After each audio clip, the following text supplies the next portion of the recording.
자, 저 한번 보고 웃어주시겠어요? 네. 여러분, 눈 가리고 아웅한다라는 말 들어보셨습니까? 네, 이 아웅이라는 단어는 야옹의 일본식 발음이라고 해요. 네, 자신의 눈을 가리고서 야옹, 아웅 이런 고양이 소리를 내면 그 소리를 듣는 이들이 저기 고양이가 있구나 라고 그렇게 생각할 것이라는 착각이라는 거예요. 뻔히 드러날 거짓말을 그 순간을 모면하기 위해서 거짓을 행하고 기만하는 것을 눈 가리고 아웅한다. 근데 참 어설프기 짝이 없다라는 얘기죠. 눈을 가리고 아웅한다고 드러나지 않겠어요? 지금 오늘 읽은 본문에 나오는 백성들의 모습이 바로 그래요. 내가 하나님께 값비싼 제물을 드리고 심지어는 내 맏아들을 드리면 나의 죄악이 숨겨져서 하나님께서 나의 죄를 용서하시고 나에게 내가 드리는 예배를 기뻐하실 거야 라고 생각을 한다는 거예요. 자신의 죄악을 가리려고 하는 그러한 아주 낮은 어설픈 행동이다라는 거예요. 여러분, 세상에서 가장 무슨 어려운 일이 무엇일까? 제가 요즘 그런 생각을 많이 합니다. 어떤 게 어려울까요? 104도 되는데 정말 뜨거운 곳에서 일하시는 분들도 계시고 참 그 일도 어렵죠. 그렇죠? 우리는 실내에 있지만 이 시간에도 야외에서 또 일하시는 분들도 참 어렵죠. 어려운 일 많지만 저는 그런 생각을 해봤어요. 사람의 마음을 얻는 것만큼 어려운 일이 있을까? 그쵸? 제일 어려운 것 같아요. 그런데 사람이 하나님의 마음을 얻으려면 얼마나 어렵겠어요, 그죠? 사람이 그렇잖아요. 사람도 그 사람의 계속 변화무쌍하게, 제가 어떤 사람인지 아시겠어요, 여러분? 맨날 바뀌잖아요. 근데 이 사람이 지금 짜장면을 먹고 싶은지 짬뽕을 먹고 싶은지 그걸 꼭 말로 해야 알아? 이렇게 한다 그러면 어떻게 이해할 수 있냐는 거예요. 그런데 하나님의 마음을 우리가 이해한다는 건 진짜 어려워요. 근데 오늘 본문이 하나님의 마음을 얻으려면 하나님의 마음이 무엇인지를 알아야 한다라고 이야기해주고 있어요. 그래서 오늘 미가서 6장 6절 7절을 보면 이스라엘 백성들이 하나님의 마음을 진짜로 읽어내지 못하고 있는 모습을 아주 신랄하게 비판해주고 있어요. 뭐라고요? 6절에 보니까 번제물로 1년 된 송아지를 드리면 어떨까? 엄청 값비싼 물건이죠. 동물이죠. 7절에 천천의 수양, 이 양을 셀 수 없을 만큼 드리면 하나님께서 기뻐하실까? 만만의 강수 같은 기름, 여기서 기름은 올리브 기름이에요. 아주 귀한 기름이에요. 아주 값비싼 기름이에요. 그 이 올리브 오일이 강물이 흐르는 것만큼의 그 정도 양을 드리면 하나님께서 기뻐하실까? 심지어는 내 맏아들을 하나님께 번제물로 드리면 하나님께서 기뻐하실까? 오늘날 버전으로 말하면 무슨 뜻이냐면요, 내가 엄청나게 많은 헌금을 하나님께 드리면 하나님께서 나의 죄를 눈감아 주실까? 이 버전이에요. 이해가 되시겠죠? 그런데 이런 것들은 하나님께서 원하시는 것이 아니다라는 거예요. 하나님은 이 세상 온 우주의 창조주이십니다. 그렇죠? 이것도 하나님이시고 저것도 하나님이시고 모든 것이 하나님의 것인데, 우리가 모든 것의 주인 되신 하나님께 1년 된 송아지를 드린들, 천천의 수양을 드린들, 만만의 기름을 드린들 하나님께서 기뻐하시겠냐? 어떤 의미도 없고 어떤 가치도 없다라는 얘기를 하고 있는 거예요. 그러면 하나님께서 기뻐하시는 것은 무엇이냐?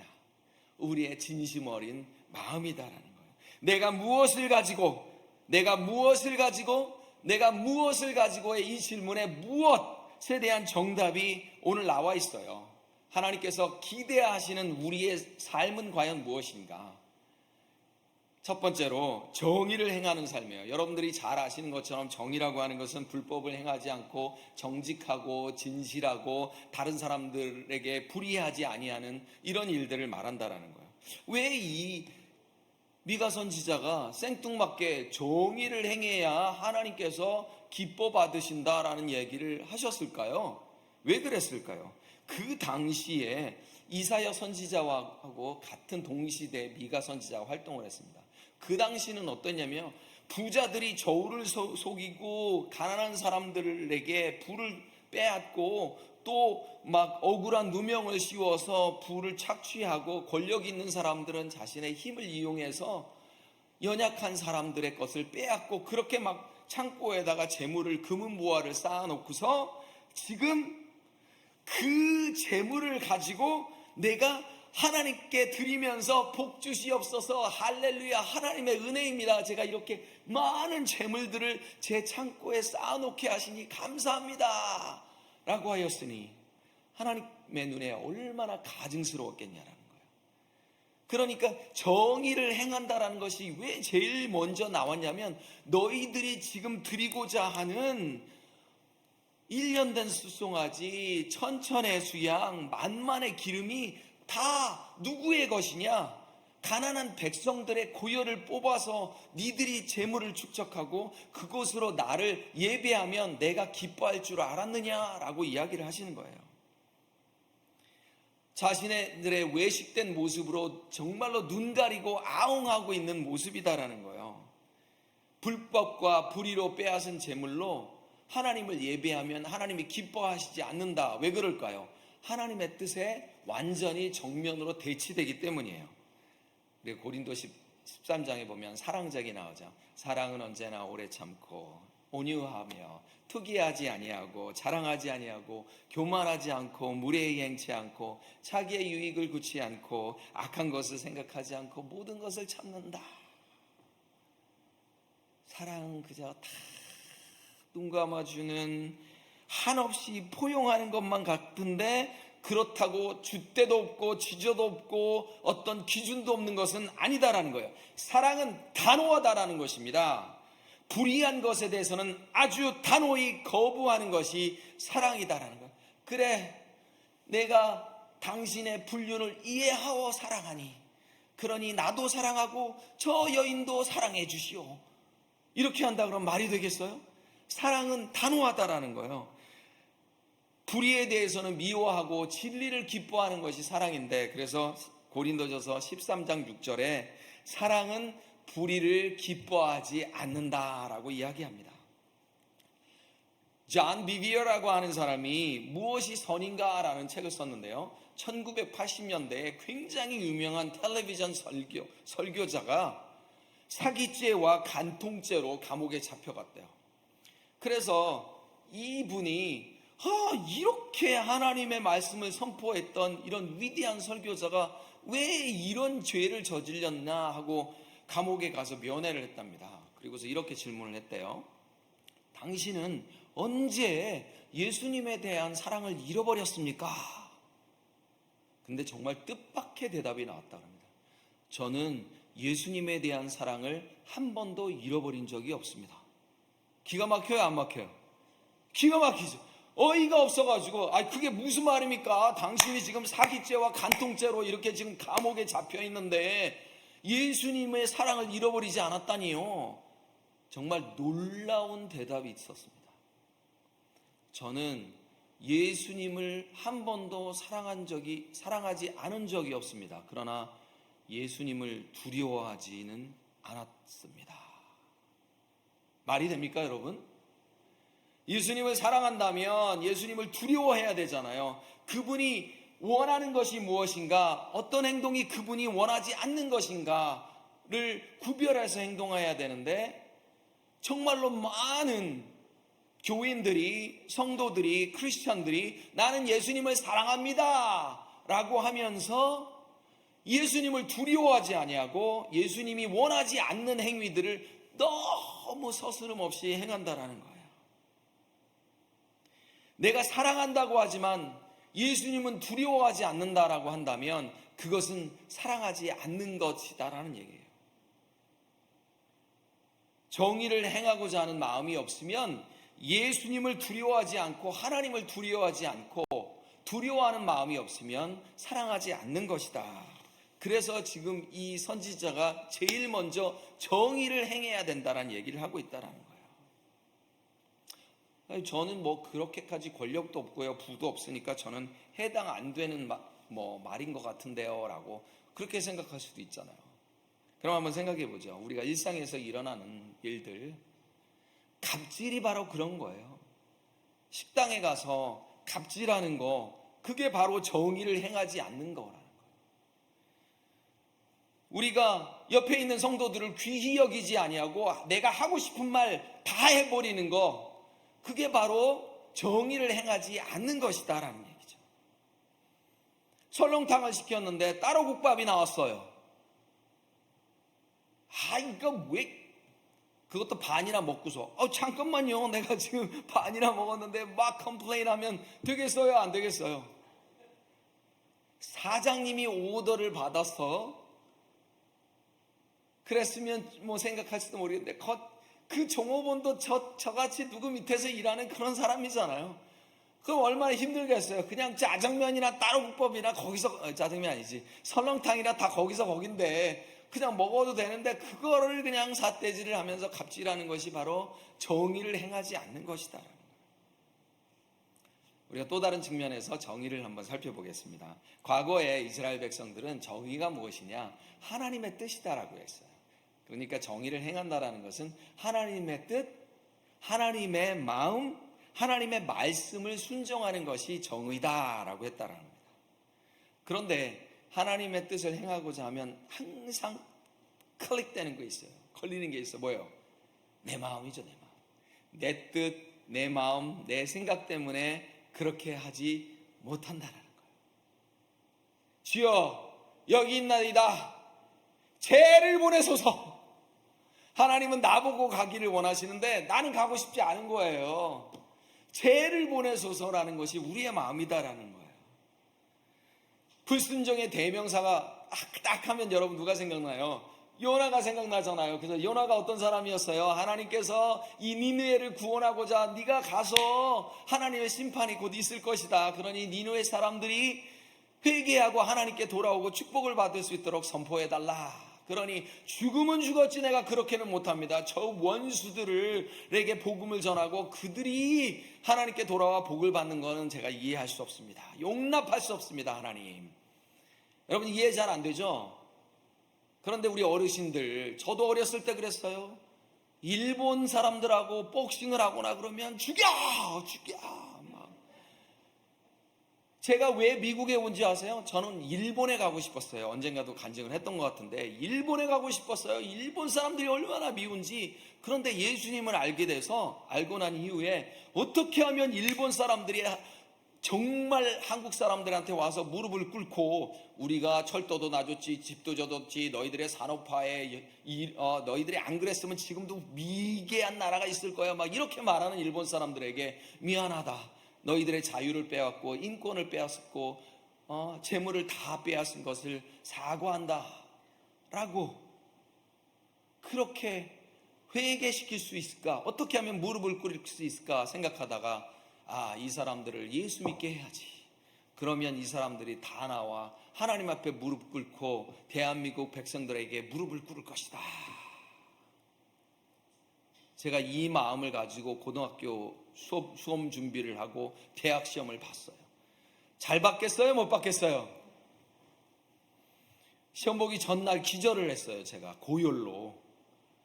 시험을 보는데 너무 아무 생각도 없는 거예요. 막 정신 들어왔다 나갔다 들어왔다 나왔다. 그러니 제가 일본에 선교사로 가서 이 사람들의 무릎을 꿇리고자 하는 이 제 뜻을 하나님께서 들어주셨을까요? 안 들어주실까요? 안 들어주죠. 이런 동기로는 하나님께서 안 들어주시는 거예요. 그래서 생뚱맞게 한 번도 생각해 보지 않은 미국으로 하나님께서 보내셔서 여러분들의 얼굴을 뵙는 거예요. 그래서 제가 영광입니다. 여러분들의 얼굴을 뵙게 되어서. 자, 요나는 니느웨가 구원받은 그 꼴은 못 본다 라고 했어요. 그런데 여러분, 이 불순종의 대명사가 요나다라고 생각해 보니까 내 마음에 딱 걸리는 게 있어요. 아니네, 여기 있는 나가 바로 불순종의 대명사다. 요나가 아니고 불순종의 대명사는 여기 있는 나예요. 여기 있는 내 마음, 나가 바로 불순종의 대명사라는 것을 깨닫게 되었어요. 저는요, 항상 내 뜻대로 하고 싶고 내 마음대로 하면서도 하나님의 축복을 받고자 하는 그러한 욕심쟁이입니다. 땀 흘리지 않고 축복을 얻고 싶은 사람들을 우리가 그런 말을 해요. 불한당. 여러분, 제가 한자를 찾아보니까 땀 한자를 써요. 땀을 흘리지 않고 이익을 취하고자 하는 물이나 당을 불한당. 예의 불한당 같은 놈. 혹시 그런 단어 들어보셨죠? 그 뜻이 무슨 뜻이냐면 땀 흘리지는 않고 열매만 갈취하고자 하는 놈, 그게 불한당 같은 놈이다라는 거예요. 하나님의 말씀대로 정의는 행하지 않고 축복을 얻고자 하는 그 마음이 바로 불한당 같은 마음이다라는 얘기예요. 그러면 하나님의 뜻의 핵심은 뭐예요? 제가 계속해서 강조합니다. 하나님의 사랑과 이웃사랑이다라는 거예요. 우리가 예배를 드리고 봉사, 친교, 선교, 구제, 정말 너무 아름다운 교회의 역할들이 있는데 이 일들이 다 뭐예요? 결국은 한마디로 하나님 사랑과 이웃 사랑이에요. 요즘 선거철이잖아요, 그렇죠? 어제도 미국에서 있어서는 안 될 그런 아주 참담한 일이 일어났어요.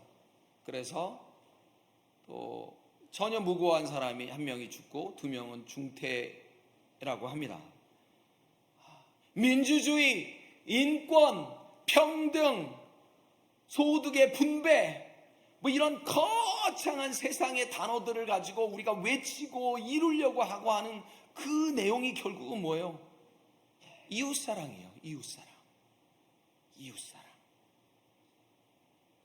그런데 내가 하나님은 사랑한다고 하면서 이웃은 사랑하지 않는다. 이게 어떻게 말이 되겠냐라는 거예요. 제가 회사에서 당직을 쓰고 있는데 제 친구에게 전화가 왔어요. 야, 갑자기 우리가 성경 퀴즈 대회를 하는데 갑자기 사회를 맡은 사람이 못 온다고 한다. 네가 봐라. 언제 얘기했던 것도 같은데 간증을. 근데 제가 그 교회에 2주 다녔어요. 2주 됐는데 저보고 사회를 보내는 거예요. 근데 저도 교회의 생리를 알잖아요. 얼마나 다급했으면 그 친구가 나한테 전화를 했을까. 알았다. 그 진행을 해요. 그 진행을, 사람 이름을 모르지만 어쨌든 무슨 팀 하는데 제가 이렇게 하면서 실수를 좀 했어요. 아주 작은 실수를. 아이고 죄송합니다. 제가 실수했으니까 5점 플러스 드리겠습니다. 그랬더니 어떤 여자 집사님이 손들고 의사 진행 발언이 있습니다. 그러면서 아니 왜 사회자님의 실수를 가지고 우리가 피해를 봐야 됩니까? 막 핏대를 막 이렇게 올리면서, 아니 내가 이 교회 나온 지 얼마 됐어요? 2주 됐어요. 아니 초신자는 아니어도 새신자잖아. 새신자를 그렇게 대하면 되겠어요?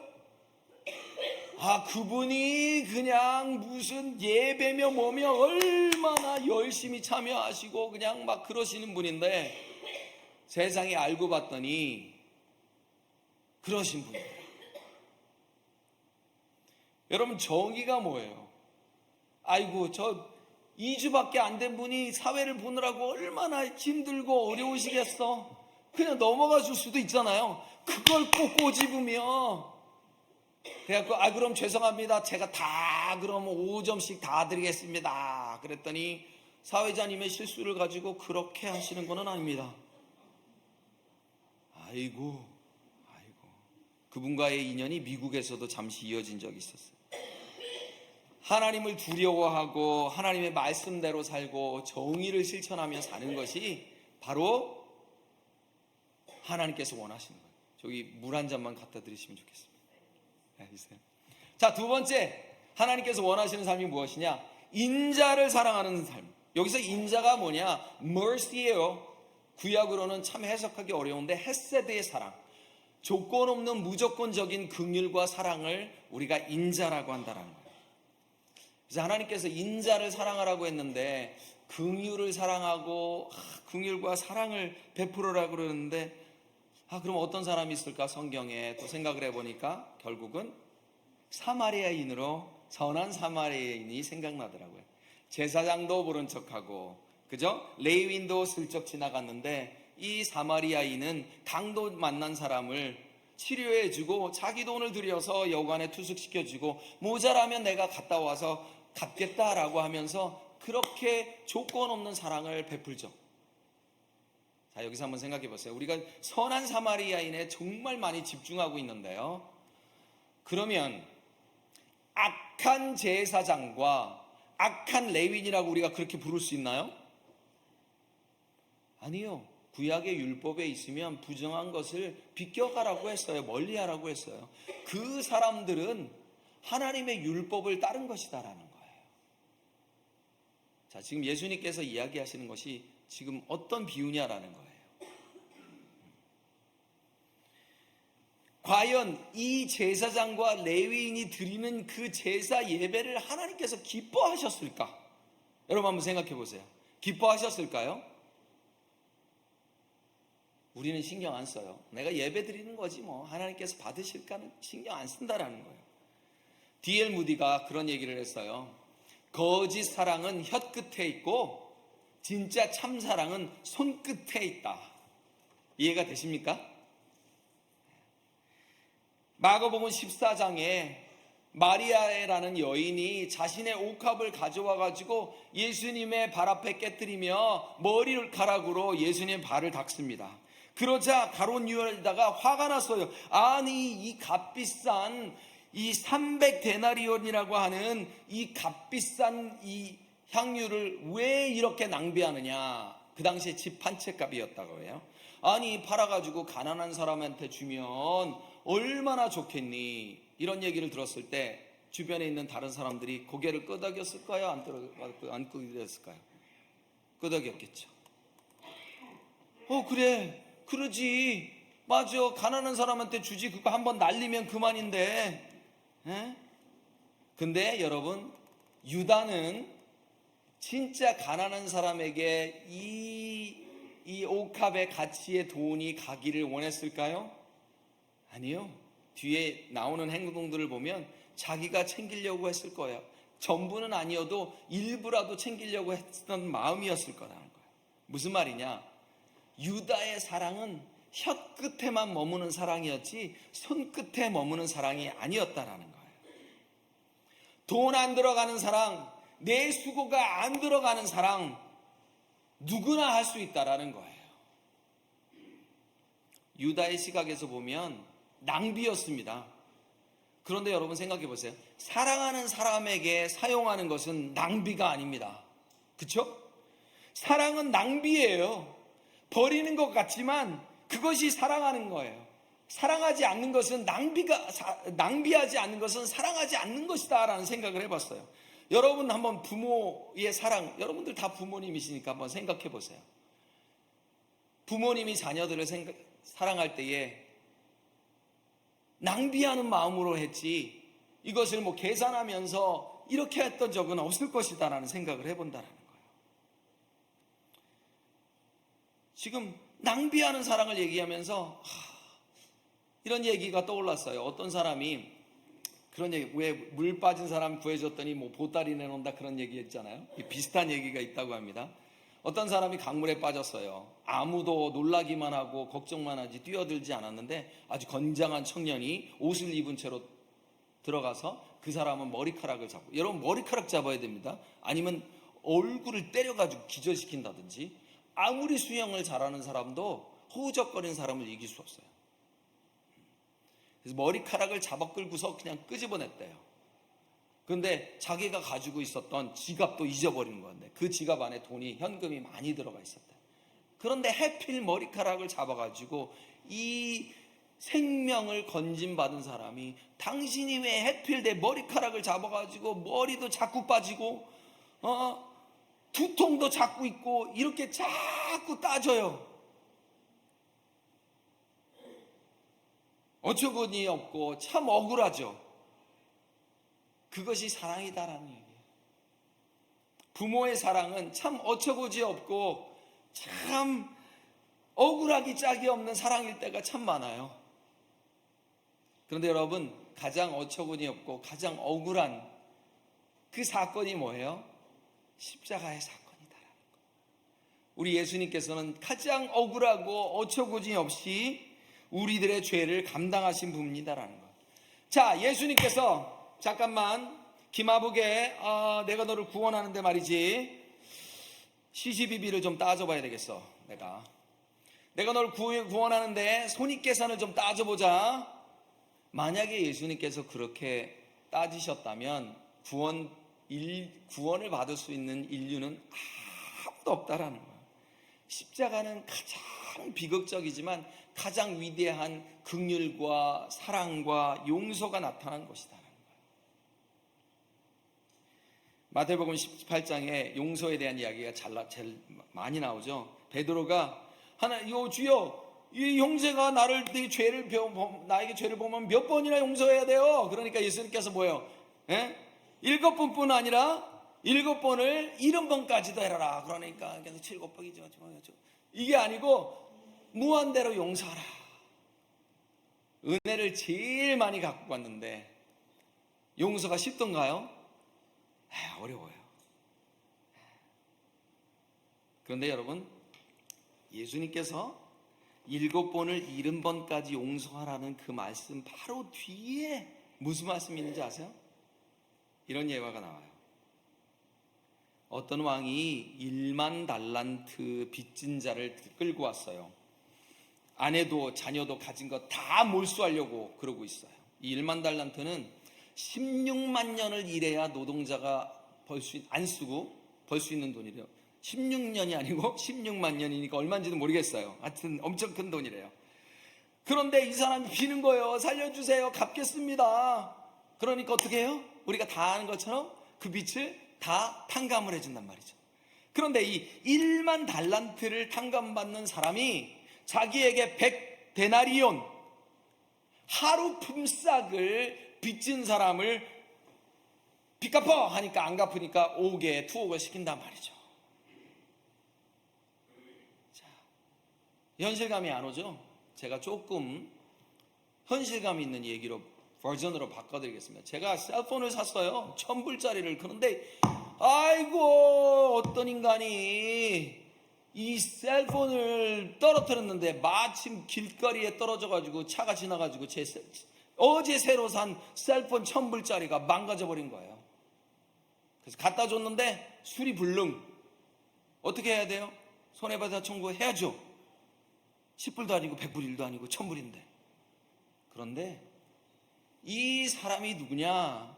제가 작년에 이 사람 차를 잠깐 몰다고 빌려달라고 몰았는데 사고가 나서 폐차를 했어요. 근데 그 차가 바로 100만 불짜리 최고급 승용차였다는 거예요. 여러분, 제가 1000불 때문에 이 100만 불짜리를 나를 용서해 준 그 사람에게 손해배상 청구를 할 수 있을까요? 없을까요? 없죠. 있을 수 없다라는 거예요. 정말 양심이 있다면 그렇게 할 수는 없다라는 거예요. 그래서 무슨 생각이 들었냐? 나는 왜 이렇게 용서하는데 더디고 용서하는데 이렇게 부대끼고 용서하는 게 왜 이렇게 힘들까 생각을 해봤어요. 그랬더니 정답이 나왔어요. 여러분들도 한번 생각해 보세요. 나는 왜 이렇게 용서하는 게 힘들까 한번 생각해 보세요. 내가 베풀어야 하는 용서보다 내가 더 커다란 용서를 받았다라는 것을 내가 이해하지 못하니까 내가 용서하는 게 힘들구나라는 결론을 내리게 됐어요. 내가 하나님께 생명을 빚진 자, 영원한 생명을, 내 영원한 죄악을 다 탕감받은 그 은혜를 내가 기억하지 못하니까 나에게 조금이라도 섭섭하게 하고 상처를 준 사람을 내가 용서하지 못하는구나라는 생각을 해봤습니다. 나를 용서하신 예수님에 대한 진짜의 그러한 믿음이 있다면 나는 용서할 수 있을 텐데 라는 생각을 해보았습니다. 근데 제가 화를 안 내며 살 수 있을까요? 없을까요? 여러분들 말에 동의 안 하실 수 있어요. 저희 부모님이나 저희 누님들이나 형님들은 제가 평생에 화낸 것을 단 한 번 적도 본 적이 없대요. 화를 몰래 내죠. 몰래 내죠. 몰래 내죠. 그런다고 할지라도. 그런데 내가 생각한 게 뭐냐면요, 내가 화를 내는데 그 사람을 미워하는데, 와, 이건 난 어떻게 하지? 내가 화를 내고 미워하는 그 시간을 좀만 당기자. 전에는 용서하는데 6개월 걸렸으면 이번에는 3개월, 3개월 걸렸으면 한 달, 한 달 걸렸으면 일주일, 일주일 걸렸으면은 하루 걸렸으면 10분 만에 용서. 그게 성령 충만하고 성숙한 사람이다 라는 깨달음을 하나님께서 주셨어요. 우리 김선옥 집사님 정말 화 안 낼 자신 있으세요? 우리가 다 인간인지라 화를 내고 용서를 못할 경우가 있잖아요. 우리 어떻게 해야 돼요? 좀만 짧게 줄이자라는 거예요. 짧게. 하나님의 긍휼과 용서와 사랑에 비친 자로서 우리들의 용서가 필요한 자들을 용서하는 것이 바로 하나님께서 원하시는 것이다. 하나님, 제가 하나님께 은혜를 받았고요, 하나님께서 큰 축복을 주셔서 이번 주에 제가 5,000불 감사헌금을 합니다. 하나님 감사합니다. 그 헌금 하나님께서 분명히 안 받는다고 하셨어요. 언제요? 너가 먼저 형제와 화해하지 않으면 안 받는다고 하셨어요. 그럼 거꾸로 우리들이 드리는 예배는 받으실까요? 안 받는다고 하셨다는 거예요. 그래서 이렇게 예배를 인도하는 저는 화를 내고 용서하지 않는 사람이 있으면 여기서 할 수 있을까요? 없을까요? 땀에 겁나 어려워요. 여기 설 수가 없는 거예요. 그러니까 그 사람을 생각하면서 축복하며 기도하고 다시 해야 이 자리에 설 수가 있어요.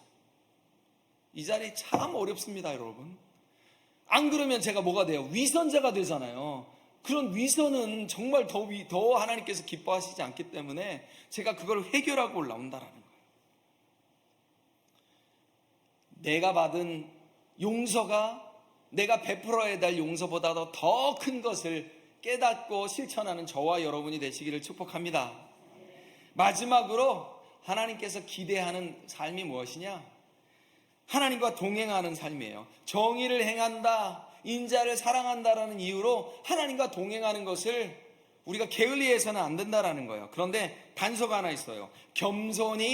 겸손히 주님과 동행한다. 겸손이라는 게 무슨 말이에요? 겸손하게라는 게, 하나님, 저는 죄인입니다. 내가 누구를 판단하며 내가 누구를 정죄할 수 있겠습니까? 저는 죄인입니다. 솔직하게 나를 정당화시키지 않고 하나님 앞에 나아가는 건데요, 이 겸손에 대한 정의를 제가 다시 한번 clarify 했어요. 설교를 준비하면서 나를 낮추는 것이 겸손이라고 저는 그렇게 생각했는데요, 아니요. 겸손은 나를 낮추는 것, 내가 죄인임을 인정하는 것 플러스 하나님의 위대하심을 또 선포하는 것이 바로 겸손이다라는 거예요.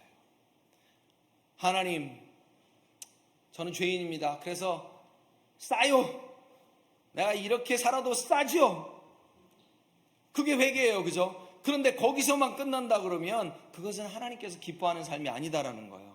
하나님, 그럼에도 불구하고 하나님을 찬양합니다. 이 상황을 바꾸실 하나님을 찬양합니다. 건강의 문제, 재정의 문제, 자녀의 문제, 고통의 문제, 모든 문제들이 있지만 이 문제들을 하나님은 바꾸실 수 있습니다라고 인정하고 선포하는 것이 겸손이다라는 거예요. 아멘. 자기가 무한정 꼬꾸라져서 찌그러져가지고 굴 속을 파고 들어가는 거, 그것을 뭐라고 해요? 디프레션이라고 한다는 거예요. 여러분, 디프레션이 악하게만 시작하는 것이 아니에요. 나는 왜 이렇게 죄인일까? 내가 왜 이거밖에 안 될까? 교회를 다니고 하나님을 섬긴 지 얼마나 됐는데 내가 왜 이렇게밖에 안 될까? 라고 시작해서도 디프레션이 올 수 있다는 거예요. 그래서 사탄은 항상 우리에게 뭐라고 얘기하면, 야, 네 꼴을 봐라. 그런데 진정한 겸손은 무엇이다라고요? 그럼에도 불구하고 나는 나의 의의를 의지하지 않고 여호와 하나님의 의의를 의지합니다라는 것이 겸손이다라는 거예요. 여러분, 여러분들이 지난주에 지었던 잘못들 다 까볼까요? 우리? 여기 있을 수가 없어요. 얼마나 부끄럽고 추악하고 더럽고, 또 더러운 거는 공포하겠는데, 아이고 참 말하기도 부끄러운 유치한 죄악들이 있어요. 아이고 이것 때문에 섭섭했던 거 누구한테 말도 못해요. 그런 아주 찌질한 것들도, 그러나 거기에 머무는 것이 아니라 여호와의 위대하심을 인정하고 선포하는 것이, 그게 바로 겸손이다라는 거예요. 하나님을 높이며 겸손히 동행하면 우리에게 일어나는 놀라운 일들이 있어요. 그런데 그 놀라운 일들 안에 조건이 하나 있습니다. 마태복음 6장 33절, 저의 인생 구절입니다. 저의 신앙관을 여러분이 알고 싶으면 이 말씀이에요. 저는 이 말씀이 저의 넘버원 말씀이에요. 같이 읽겠습니다. 너희는 먼저 그의 나라와 그의 의를 구하라. 그리하면 이 모든 것을 너희에게 더하시리라. 먼저가 너무너무 중요해요. 우리가 우선순위를 하나님께 정하기만 하면 나머지는 He will take care of everything 이라고 하는 거예요. 그런데 우리는 뭐라고 그래요? We want to take care of everything 이라고 하니까 우리 삶에 문제가 생긴다라는 거예요. 우리가 겸손히 하나님과 동행하면 생기는 놀라운 축복들 한번 쭉 읽겠습니다. 창세기 39장 2절 3절. 여호와께서 요셉과 함께 하심으로 그가 형통한 자가 되어 그의 주인 애굽 사람의 집에 있으니 그의 주인이 여호와께서 그와 함께 하심을 보며 또 여호와께서 그의 범사에 형통하게 하심을 보았더라. 형통과 함께 나타나는 증거가 뭐예요? 함께 하시며, 그러니까 형통과 함께 하심은 같이 가는 것이다 라는 거예요. 여호와와 동행하는 것과 형통은 같이 간다라는 거예요. 사무엘하 5장 10절 읽겠습니다. 같이요. 만군의 하나님 여호와께서 함께 계시니 다윗이 점점 강성하여 가니라. 아멘. 여호와께서 함께 계시니. 시편 16편 8절 9절에 다윗은 하나님과 동행하는 것을 엄청난 일생일대의 행복으로 여겼어요. 같이 한번 읽겠습니다. 내가 여호와를 항상 내 앞에 모심이여 그가 나의 오른쪽에 계심으로 내가 흔들리지 아니하리로다. 이러므로 나의 마음이 기쁘고 나의 영도 즐거워하며 내 육체도 안전히 살리니 라고 했어요. 지금 16편이 어떤 상황인지 알면 다윗이 이런 고백을 할 수가 어려울 텐데라는 걸 알게. 이 16편은 자기가 죽음의 위기에 처해 있는, 목숨이 위태로울 때 그 상황에서 지금 여호와께서 함께 하심으로, 야 어떻게 해요? 내가 기쁘대요. 그리고 내가 즐거워한대요. 그리고 이렇게 위험한 상황에서도 내가 안전함을 느낀다라고 한다라는 거예요. 의사의 진단이 뭐라가 나왔던지 간에, 내 은행의 잔고가 뭐라고 하든지 간에 나는 여호와로 인해서 기쁘고 즐거워하고 안정감을 느껴야 되는데, 아멘? 아이고 나는 또 그렇지 못하네. 마가복음 13장 4절을 보니까 예수님께서 제자들을 세우잖아요. 12제자를 통해서 야 복음을 전해라, 가난한 사람을 구제하여라. 예수님께서 제자들을 향한 사명이, 목적이 있었어요. 그런데 제일 먼저 하신 사명이 뭔지 아세요? 자기와 함께 있게 하려고. 이에 12를 세우셨으니 이는 자기와 함께 있게 하려고. 예수님께서 제자들을 세운 거 여러 가지 목적이 있지만 제일 우선의 목적이 자기와 함께 하시게 하시려고 라는 거예요. 그게 바로 제자됨의 목적이다라는 거예요. 그래, 결심했어. 이제부터 여호와와 함께 해야지. 우리가 결심한다고 잘 되던가요? 이거는 주님을 체험하는 자만이 가능해요. 여기서 체험이라고 하는 것을 우리가 무슨 환상을 보고 꿈을 보고 이런 것들이 아니다라는 거예요. 에베소서 3장 17절에 보니까 믿음으로 말미암아 그리스도께서 너희 마음에 계시게 하시고. 아멘. 자, 그럼 우리가 하나님과 겸손히 동행한다라는 것을 좀 더 프랙티컬하게 얘기해 볼게요. 어떻게 해야 되느냐? 성경 많이 보고요, 기도 많이 해야 된다고 들었어요. 네. 자, 하나님과 순간순간 동행한다라는 것은 하나님과 동행 질문을 순간순간 드린다는 거예요. 하나님, 지금 제가 이렇게 결정하고 하려고 생각하는 것이 하나님의 뜻입니까? 하나님, 제가 지금 이렇게 하려고 하는데 이것이 하나님의 뜻입니까? 하나님, 제가 몸이 조금 찌뿌둥 해서 오늘은 온라인 예배를 드리려고 하는데 하나님의 뜻입니까? 라고 물어보면 하나님께서 그래, 네가 오늘 만약에 오늘 무리해서 예배를 드리게 되면 네 몸이 며칠은 더 아플 거야. 그러면 다음 주도 못 갈 수 있어 라고 성령님께서 말씀하시면 온라인 예배를 드리시고요. 그런데 하나님, 이것이 하나님의 뜻입니까? 그러면 뭐라고 말씀하세요? 네가 이미 알 텐데.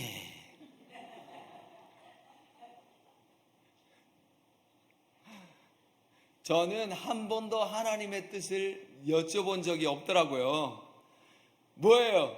내 뜻을 하나님께 올리며 이렇게 해도 되겠습니까? 였지, 하나님의 뜻에 궁극적으로 관심이 없었어요. 결국은 내 마음대로 하고 싶은 마음이 더 앞섰다라는 거예요. 지금 제가 하려고 하는 이 말을 지금 해도 되겠습니까? 하나님, 이것이 하나님의 뜻입니까?